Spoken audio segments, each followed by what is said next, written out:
When the sun goes down, the day is over for most people. Others see night as an opportunity.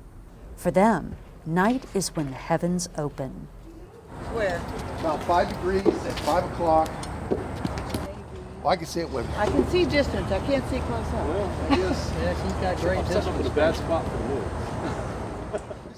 These are the voyages, so to speak, of the Fort Bend Astronomy Club. They're a group of individuals who share an interest in and wonder of the stars. Tony Weezy explains why people join the club. Everybody has approached the club from a different angle. I actually backed into astronomy through large telephoto lenses. A lot of people get involved because they look up at the skies. They happen to see the stars. They have a pair of binoculars they look up. For any number of reasons, folks want to learn more about astronomy. Our club covers the gamut of beginners, entry-level folks, all the way to some very, very brilliant astronomers. In fact, what we do at our regular club meetings is we have a 25 to 30-minute novice presentation that starts the meeting off.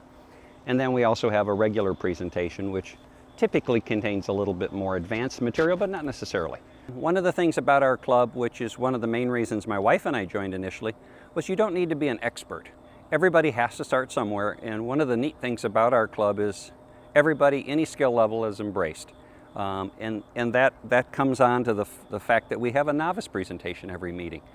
We feel it's real important to bring everybody into the astronomy world, so to speak.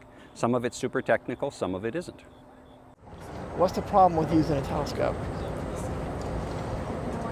If you have no power or no clock movement, what's the world doing? The world is spinning. If the stars aren't moving, we are.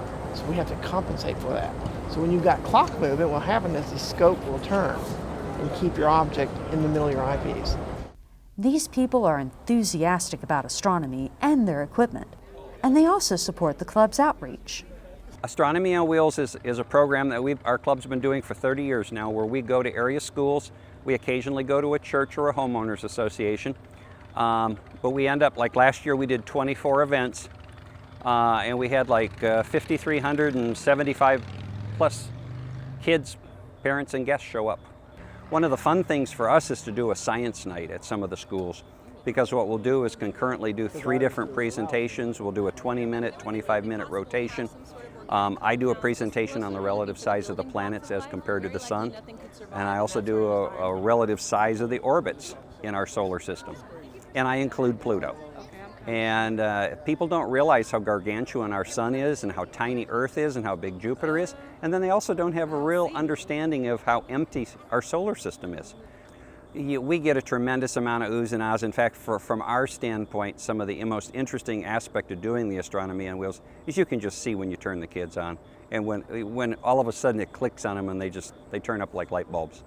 And the most flattering comment, which we didn't quite realize when she first said it, but after we were all done, she said, "Do you realize not a single kid in here, the 50 kids that were there, actually picked up or looked at a cell phone?"